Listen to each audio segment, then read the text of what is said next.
Good morning all of you. इस video में हम बात करेंगे बिहार शिक्षक भर्ती में डॉक्यूमेंट वेरिफिकेशन की। तो यहाँ पे बीपीएससी की तरफ से कुछ नोटिस जारी की गई है और उसमें साफ साफ बता दिया गया है कि अगर आपकी ओरिजिनल मार्कशीट जो होगी, जितने भी आपने अपलोड किए थे डॉक्यूमेंट्स, अगर वो वेरिफिकेशन के समय एक भी सर्टिफिकेट अगर मैच नहीं करता तो सीधे आपका रद्द कर दिया जाएगा। आपका परीक्षा फल और आपकी पात्रता दोनों को रद्द कर दिया जाएगा। ठीक है, तो आइए देख लेते हैं क्या क्या चीज़ें यहाँ पे दी गई हैं। सबसे पहले यहाँ पे दे रखा है, यहाँ पे विज्ञापन संख्या 26/2023 विद्यालय अध्यापक नियुक्ति प्रतियोगिता परीक्षा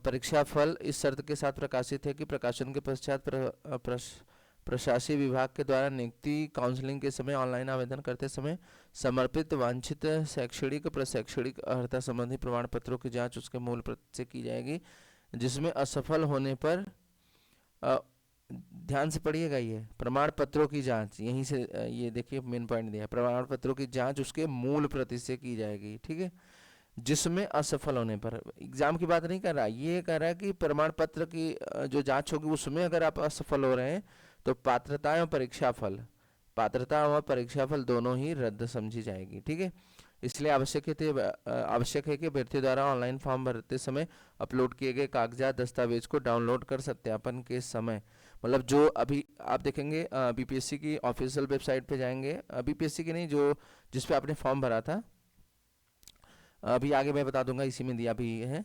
तो वहाँ पे आप जाएंगे तो जो डॉक्यूमेंट्स आपने अपलोड किए थे उसको आप डाउनलोड भी कर सकते हैं। फॉर्म भरते समय अपलोड किए गए कागजात या दस्तावेज को डाउनलोड कर सत्यापन के समय प्राधिकार प्रशासकीय विभाग के समक्ष उपस्थित करेंगे। मतलब जो आपने अपलोड किया है उसको भी डाउनलोड कर लीजिएगा और साथ में ले जाना है। ठीक है क्योंकि बीएड वालों का अभी रिजल्ट आ गया है तो उनका काउंसलिंग आज से स्टार्ट है, तो उनको ये चीज़ें ले जानी है। पीआरटी का भी जल्द ही वेरिफिकेशन होगा। अभ्यर्थियों द्वारा अपलोड किए गए सभी दस्तावेज पर डाउनलोड करने पर उन्हें स्वतः रजिस्ट्रेशन सहित वाटरमार्क अंकित रहेगा। ठीक है, यहाँ पे बोला गया कि अभ्यर्थी द्वारा अपलोड किए गए सभी दस्तावेज पर डाउनलोड करते समय, जब डाउनलोड करेंगे आप तो उस पर रजिस्ट्रेशन रहेगा और वाटरमार्क सहित उस पर आपका सब कुछ शो हो जाएगा। ठीक, आगे देखते हैं क्या क्या दिया गया है। बहुत ही इंपॉर्टेंट चीज़ें इसमें दी गई हैं।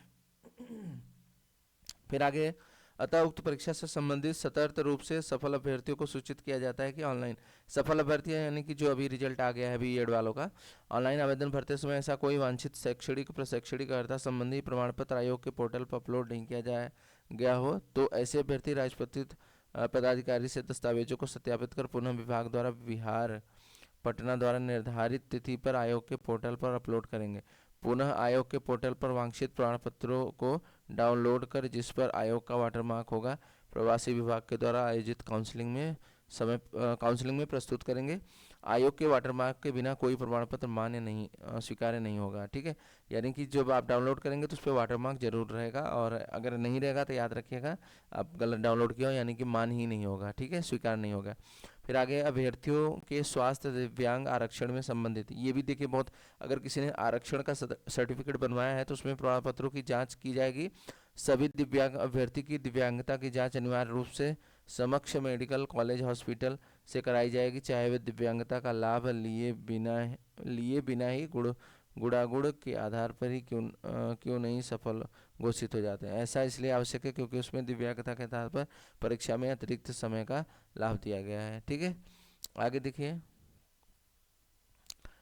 इसमें दिया गया है। फिर आगे, जांच के क्रम के अगर पाया जाता है कि उनके दिव्यांग का दावा सही नहीं है, याद रखिए अगर दिव्यांगता में कुछ ज़्यादा परसेंटेज आपने लिया है तो सरकार द्वारा निर्धारित मानक के कम दिव्यांग वाले पाए जाने पर पात्रता स्थगित नहीं होने की दिया गया है।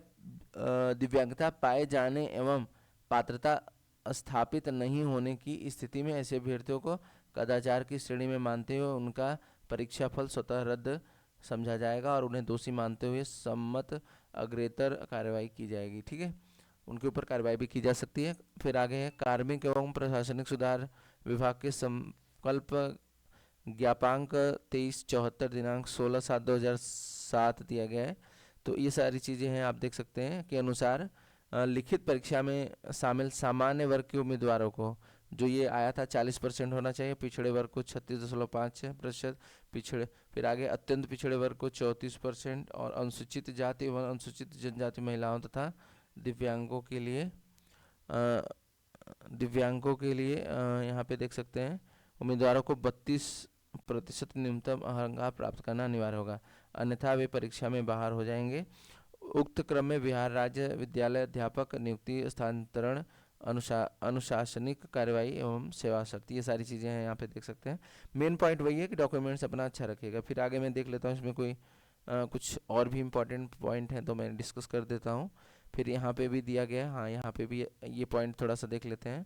फिर इसमें दिया गया आवश्यकता अनुसार विभाग में परामर्श लिया जा सकेगा। साथ ही फिर 5th पॉइंट दिया गया है कि परीक्षा के अर्हतांक नियत करने का विवेकाधिकार आयोग को इस क्रम में दिनांक प्राथमिक शिक्षा विभाग बिहार पटना के पत्रांक, ये सारे नंबर दिए गए हैं, देख लेना आप।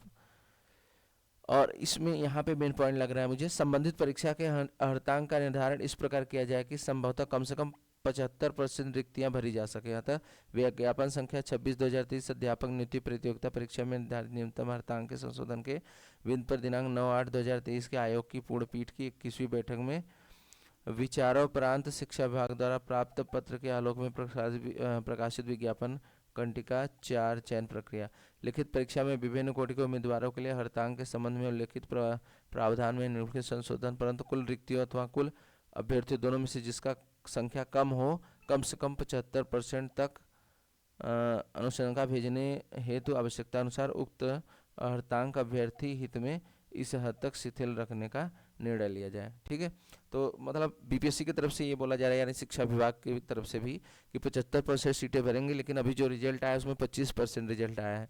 तो बहुत ही ज़्यादा से ज़्यादा अभी आज जो रिजल्ट 14 सब्जेक्ट का आने वाला है तो उसमें मान के चलिए 30 हो सकता है, 70% सीटें खाली रह जाएंगी जो कि आने वाली शिक्षक भर्ती में ऐड होंगी। ठीक है, तो अपनी तैयारी एकदम जारी रखिए। तो ये थी इन्फॉर्मेशन, याद रखिएगा। मेन पॉइंट यहाँ पे था डॉक्यूमेंट वेरिफिकेशन, अगर कोई भी गलती पाई जाती है तो आप सीधे बाहर होंगे, याद रखिएगा। इसलिए सारी चीज़ें बहुत ही अच्छे से अपना ध्यान रख के करिए। ठीक है, थैंक यू फॉर वॉचिंग।